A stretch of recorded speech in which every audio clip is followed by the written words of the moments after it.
महोदय, आखिरी विधानसभा का सत्र है, आपने भी जैसा कहा, एक बार विपक्ष का भी सुन लीजिए, जाते जाते भी सुन लीजिए। कुछ विषय अपने सदस्यों ने आपका ध्यान आकृष्ट करने के लिए, क्योंकि यह सदन का मामला है, कार्यस्थगन भी डाला था और लोगों ने लाके सूचना के तहत बताना भी चाहा।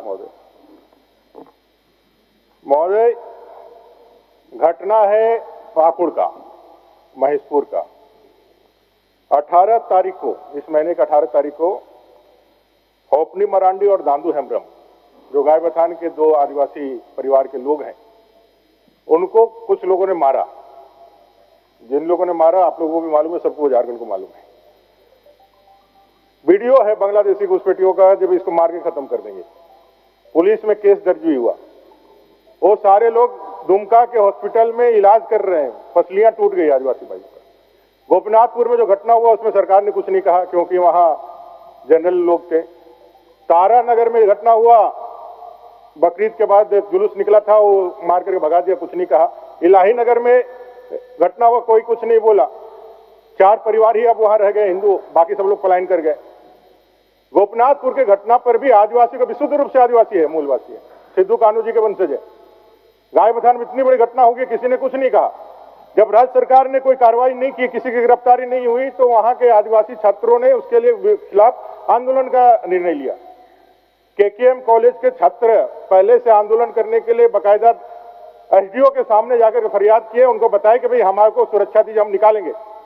राज्य सरकार के कहने पर इस मामले को डाइवर्ट, चूंकि उसमें लिखा हुआ था कि बांग्लादेशी घुसपैठियों के संरक्षण और उसके खिलाफ में हम लोग का आंदोलन है, हमारी जमीन जो लूटी गई है उसके खिलाफ आंदोलन है, होपनी मरांडी और दांदू हेम्ब्रम को न्याय मिले इसके लिए आंदोलन है।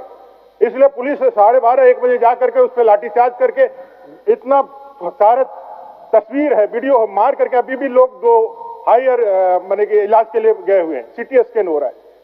उस पर कोई जवाब नहीं दे रही सरकार। उसके बाद उल्टे उसको उन पे केस करके उनको जेल में डालने के लिए उस पर कह रही है। युवाओं ने निकाला, लेकिन राज्य सरकार का एक वक्तव्य नहीं है। मेरा एक कहना है, राज्य सरकार का वक्तव्य हो, अविलंब होपनी मरांडी और दांदू मरांडी के जो है उसका गिरफ्तारी हो, उसकी जमीन को वहां से हटाया जाए। और जो न्यायालय ने कहा है कि बांग्लादेशी घुसपैठ के कारण संथाल का डेमोग्राफी चेंज हो रहा है, वो सारे घुसपैठियों की चिन्हित किया जाए, उसको यहाँ से बाहर भगाया जाए। उस पर राज्य सरकार क्या कर रही है, इसको बताने का काम किया जाए। मेरा आग्रह होगा, संसदीय कार्य मंत्री जो बैठे हुए हैं, अभी बताए कि भाई उनको क्या होगा, और जिन पदाधिकारियों ने, जिन्होंने भी लाठीचार्ज किया है, उस पर कार्रवाई हो करके वो सारे लोगों पे कार्रवाई हो।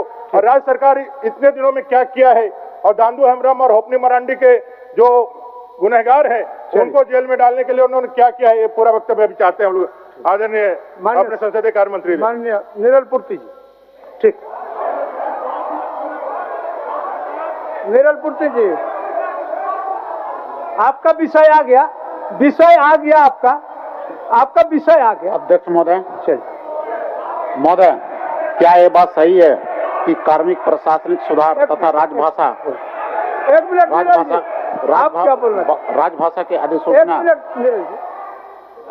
अध्यक्ष महोदय, ये लगातार सत्ता में रहे 20 वर्षों तक, 20 वर्षों में आदिवासी के कल्याण के बारे में कभी एक शब्द इन्होंने सोचा नहीं। आदिवासियों की जमीन लूटने के लिए एसपीटी सीएनटी तक को इन्होंने बदलने का प्रयास किया, और आज इनके पास जनता के हितों के कोई मुद्दे नहीं है। देश में भी इनके हिंदू मुसलमान के मुद्दे चलते हैं, यहाँ भी ये मुद्दा विहीन लोग, ये बांग्लादेशी घुसपैठी जानबूझ के इस मुद्दे को खड़ा करना चाहते हैं, जिसके आधार पर ये चुनाव में जाना चाहते हैं। इनके पास जनता के हित में मुद्दे नहीं है। अध्यक्ष महोदय, आप भी संथालपना के लोग हैं, मेरी बात पूरी होने दीजिए। अध्यक्ष महोदय, आप भी संथालपना के लोग हैं, हम सब भी संथालपना के लोग हैं। ये संथालपना को, झारखंड को टुकड़ों में विभक्त करना चाहता है। अध्यक्ष महोदय, इनसे पूछिए, क्या भारतीय जनता पार्टी के एजेंडे में जिस प्रकार जम्मू कश्मीर को टुकड़ों टुकड़ों में विभक्त करके जम्मू कश्मीर के अस्तित्व को समाप्त करने का प्रयास किया, क्या झारखंड के अस्तित्व को समाप्त करना चाहता है?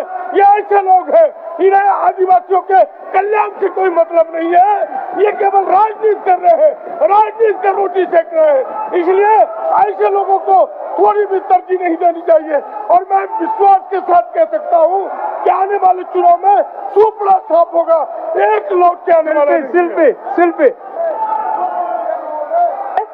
अध्यक्ष महोदय, नेता प्रतिपक्ष ने जो मामला उठाया है सदन में निश्चित रूप से गंभीर है। सरकार संवेदनशील है, जांच भी बैठाई अध्यक्ष महोदय, मगर ये लगातार जो विदेशी इन्फिल्ट्रेटर्स का घुसपैठियों के जो बात कर रहे अध्यक्ष महोदय, विदेशी घुसपैठिया अगर झारखंड में आ रहे अध्यक्ष महोदय तो ये केवल इस राज्य का मामला नहीं है, इस पूरे देश भर का मामला है।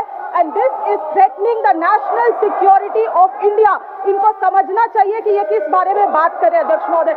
ये जब ये सवाल करते हैं तो ये बीएसएफ में सवाल उठा रहे, एसएसबी में सवाल उठा रहे, सारे बॉर्डर सिक्योरिटी फोर्सेस में सवाल उठा रहे। होम मिनिस्ट्री क्या कर रहा है अध्यक्ष महोदय?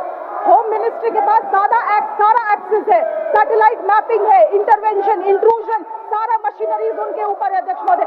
आज तक क्या केंद्र सरकार ने, होम मिनिस्ट्री ने कुछ भी आदेश दिया है केंद्र राज्य सरकार को, कुछ भी निर्देश दिया है और उसमें हम कायम नहीं हुए हैं? अगर ऐसा है तो ये बतलाए अध्यक्ष महोदय, इनकी नाकामियां हैं। और दूसरी चीज बहुत अहम बात अध्यक्ष महोदय, ये जो बार बार बांग्लादेशी घुसपैठी आ रहे हैं, आदिवासी महिलाओं से शादी कर रहे हैं, बच्चा पैदा कर रहे हैं, उनको छोड़ दे रहे हैं अध्यक्ष महोदय, ये आदिवासी महिलाओं का अपमान भी है।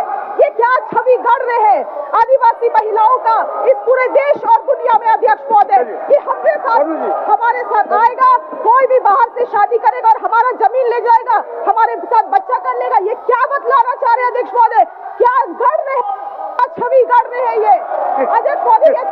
ये अपमान कर रहे हैं और इनको क्षमा मांगना होगा, इनको क्षमा मांगना होगा, पूरे आदिवासी महिलाओं से क्षमा मांगना होगा अध्यक्ष महोदय।